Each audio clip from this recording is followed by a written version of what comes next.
Ce se întâmplă dacă iei creatină în fiecare zi? Prima zi începe dificil. Are gust de apă calcaroasă. Te uiți în oglindă. Nu s-a întâmplat nimic. Te simți înșelat. Ziua 7 și setea te copleșește. Bei litri de apă.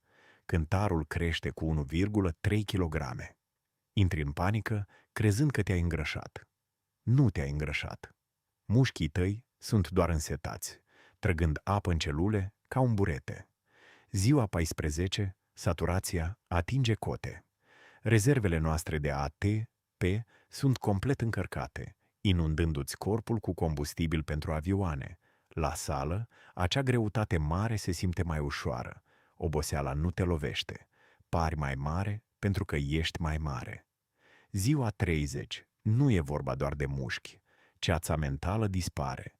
Creatina îți alimentează și neuronii. Ești concentrat cu laser. Ultima repetare care de obicei te zdrobește crește rapid. Viteza ta de recuperare este acum terifiant de rapidă. În ziua 60 te uiți în oglindă și vezi o altă persoană. Ești de neoprit. Ești mai plin, mai vascularizat și mai puternic.